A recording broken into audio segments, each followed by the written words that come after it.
जय हिंद जय भारत। क्या हाल है आप सभी की। उम्मीद करते हैं सब अच्छे होंगे, बढ़िया होंगे, अपने अपने घर पे मौज काट। दुनिया में 7 अजूबे हैं। 7 अजूबे हैं, आपको तो पता ही है कि इसमें से एक इंडिया का अजूबा भी है जो अपने आप में काफ़ी ज़्यादा खूबसूरत इमारत है।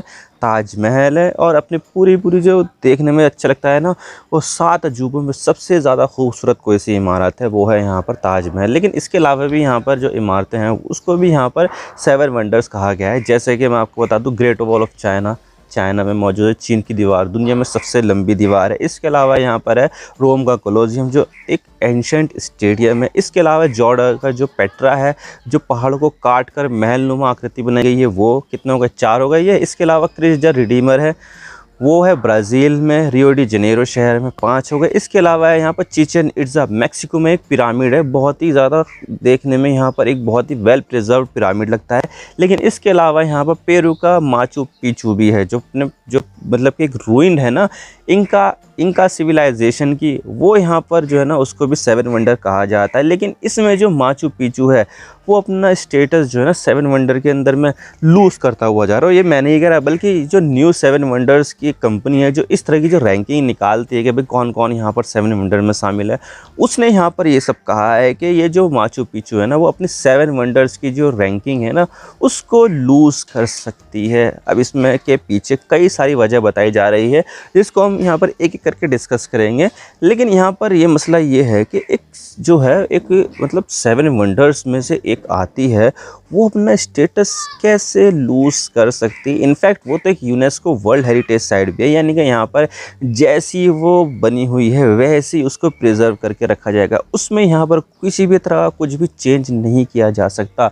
उसको यूनेस्को ने एक वर्ल्ड हेरिटेज साइट का दर्जा दे रखा है, यानी कि यहाँ पर ये दुनिया के मतलब की, किसी देश के मतलब की नहीं है। इसको यहाँ पर जैसा है वैसे इसको प्रिजर्व रखा जाए। लेकिन अब यहाँ पर जो है ना इसको 7 वंडर्स की सूची जो दे रखी थी उसको यहाँ पर लूज़ होने का खतरा है। वो कैसे है, आज इसके बारे में पूरी डिटेल के साथ बात करते हैं। लेकिन उससे पहले आप चैनल पर नए हो ना, सब्सक्राइब जरूर कर देना। आपके एक सब्सक्रिप्शन से हमारे कंटेंट बनाने की मोटिवेशन मिलती है। आप क्या सोचते हो, क्या यहाँ पर भारत की दूसरी धरोहर भी 7 वंडर्स में शामिल होनी चाहिए?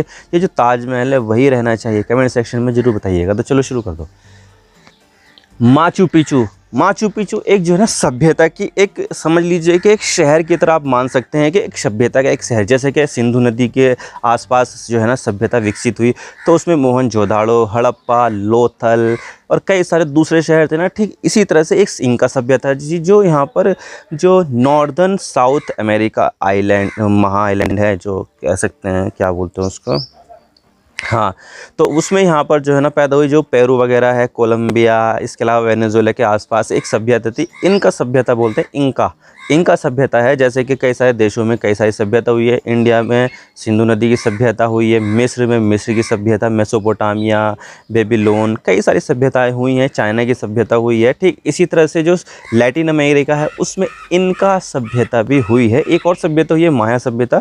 लेकिन यहाँ पर ये जो साइट है जो बताया जाता है माचू पिचू, वो इनका सभ्यता से रिलेटेड है, तो वो यहाँ पर साइट थी। लेकिन जो लोकल लोग थे वो तो जानते थे।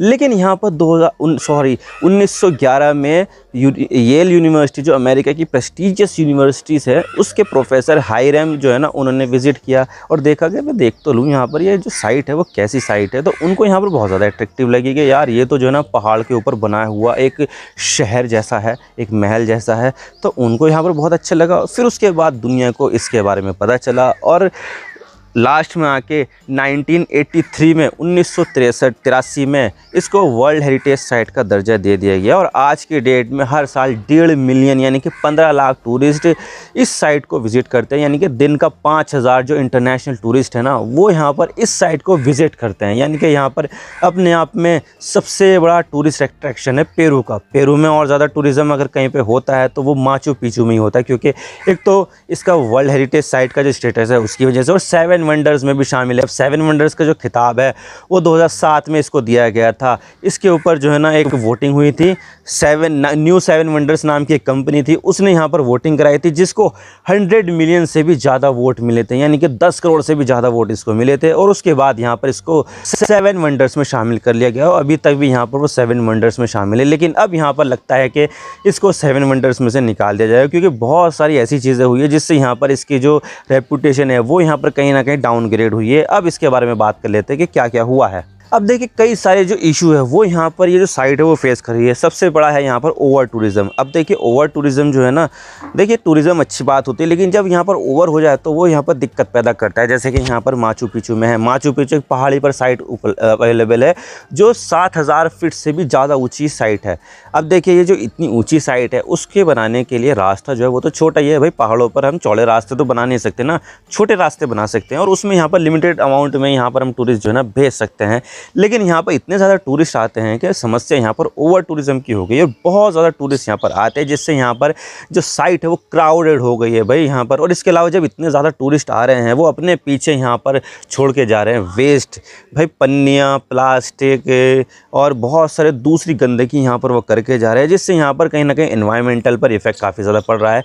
और जब इतने ज़्यादा टूरिस्ट वहाँ पर आ रहे हैं तो इससे जो लोकल लोग हैं उनके लिए परेशानी यहाँ पर काफ़ी ज़्यादा बढ़ गई है। एक तो यहाँ पर उनके आने जाने के लिए बहुत ज़्यादा दिक्कत है भाई। जब इतने ज़्यादा टूरिस्ट आएंगे तो उनके लिए यहाँ पर रोड पर जगह नहीं होती, और इसके अलावा यहाँ पर जब इतनी ज़्यादा गाड़ियाँ आती है एक्सीडेंट का खतरा बहुत ज़्यादा होता है।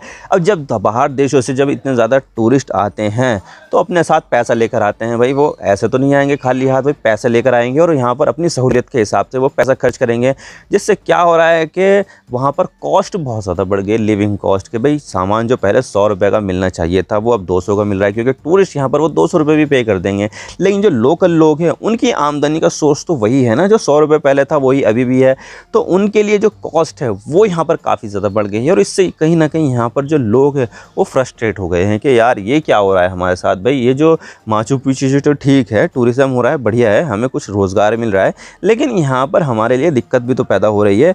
तो इसकी वजह से देखा जाए तो यहाँ पर काफ़ी ज़्यादा प्रॉब्लम देखने को मिल रही है माचू पिचू के आसपास। अब देखिए पहाड़ी रास्ता है तो पहाड़ी रास्ते पर जो है ट्रायल्स बनाए जाते हैं, जो मतलब कि लाठी लेकर जो है ना पहाड़ों के ऊपर चलते हैं। तो वो जो ट्रायल्स बनाए जाते हैं वो साल में एक बार शट किया जाता है, लेकिन अभी यहाँ पर जो है ना मेंटेनेंस के लिए वो शट वगैरह कुछ भी नहीं है, मतलब कि शट ही है, वो खुली ही नहीं रही है। इसके अलावा जो पेरुवियन गवर्नमेंट है उन्होंने यहाँ पर ये कहा है कि देखो जो टिकट्स है ना वो एडवांस में बुक कर लो, 1 महीने पहले, 2 महीने पहले, जैसे भी इसकी आपकी मर्जी हो वैसे जो है ना एडवांस में बुक कर लो, ताकि आपको एंड टाइम में दिक्कत किसी भी तरह की ना हो। और इसके अलावा यहाँ पर उन्होंने ये भी गाइडलाइन जारी की है कि भाई 10 से कम में एक ग्रुप जाओ, 10 से ज़्यादा है तो आपको यहाँ पर कई सारे गाइड करने पड़ेंगे, यानी कि एक गाइड पर 10 टूरिस्ट होने चाहिए, इससे ज़्यादा नहीं। तो उन्होंने ये भी कहा है। और इसी के साथ ही यहाँ पर मसला ये है कि भाई गंदगी ना करो, यहाँ पर गंदगी करने के लिए यहाँ पर जो है ना वो है नहीं, जगह जगह पर डस्टबिन बने हैं, उसमें यहाँ पर अपना कूड़ा कचरा जो भी चीज़ है वो यहाँ पर डालो और साइट को यहाँ पर खूबसूरत बनाओ। अब देखिए लोग आते हैं तो वो यहाँ पर इतना पैसा खर्च करके आते हैं तो वो चाहते हैं कि ज़्यादा से ज़्यादा समय बिताएं, तो यहाँ पर वो ज़्यादा समय बिताते हैं। लेकिन यहाँ पर सरकार ने कह दिया कि भाई 4 घंटे से ज़्यादा यहाँ पर आप समय नहीं बिता सकते हैं। हालांकि देखा जाए तो सरकार ने बाथरूम की फैसिलिटी, डस्टबिन और बहुत सारी दूसरी फैसिलिटीज़ वहाँ पर अवेलेबल करा रखी है, लेकिन जिस तरह से ओवर टूरिज़्म यहाँ पर बढ़ता जा रहा है उससे यहाँ पर ये जो सर्विसेज है वो कहीं ना कहीं यहाँ पर जो है ना इनफ नहीं है, और यहाँ पर परमानेंट एक बहुत ज़्यादा गलत चीज़ यहाँ पर हो रही है, जिसको यहाँ पर टैकल करना सरकार के लिए काफ़ी ज़्यादा मुश्किल हो रहा है, क्योंकि वो पहाड़ी एरिया है। पहाड़ी एरिया में इंफ्रास्ट्रक्चर डेवलप करना वो एक यहाँ पर बहुत बड़ा चैलेंज होता है, और इसका इम्पैक्ट यहाँ पर पूरी दुनिया के टूरिस्ट है उसके ऊपर पड़ा है। और जो टूरिज़्म एजेंसी है उन्होंने भी यहाँ पर जो है ना एक डाउनग्रेड कर दिया है कि भाई ये जो टूरिज़्म साइट है वो इसके लिए इतना ज़्यादा हैसल करना वो यहाँ पर कहीं से भी जस्टिफाइड नहीं है। टूर एंड ट्रैवल वर्ल्ड नाम से एक वेबसाइट है, वो यहाँ पर जो है ना इसके रीडर्स 10 मिलियन से भी ज़्यादा है, जो अपने आप में काफ़ी ज़्यादा बड़ा नंबर है। और वो यहाँ पर दुनिया के जो टूरिस्ट है उनके टूर को काफ़ी ज़्यादा इम्पैक्ट करने के लिए काफ़ी मायने रखता है। तो उन्होंने यहाँ पर ये जो है ना इसकी जो रेटिंग है उसको डाउनग्रेड कर दिया कि भाई ये हसल वसल कुछ नहीं है। और इसके अलावा यहाँ पर रिसेंटली अमेरिका ने एक एडवाइजरी जारी करी थी अपने जो सिटीजन है उसके लिए, क्योंकि रिसेंटली यहाँ पर क्या हुआ, एक ट्रेन थी जो साइट के आसपास लेकर जाती है, तो उस ट्रेन के पटरी के सामने पत्थर रख दिए लोगों ने कि भाई हम यहाँ पर जो है ना ओवर टूरिज़्म को बर्दाश्त नहीं करेंगे, भाई जो भी है हमें इससे मतलब नहीं है, ये जो लोग जा रहे हैं देखने मत जाओ। तो यहाँ पर क्या हुआ, अमेरिका ने एडवाइस जारी कर दी कि भाई ये जो चीज़ है वो वहाँ पर आप मत जाइए, बहुत ज़्यादा दिक्कत हो रही है, आप विज़िट ना करें। तो ये जब चीज़ें हो रही है तो इससे यहाँ पर कहीं ना कहीं ये जो स्टेटस है वो तो यहाँ पर लूज़ होना ही था। तो अब जो लोग हैं वो कंसीडर कर रहे हैं कि यार यहाँ पर हम जाएं या ना।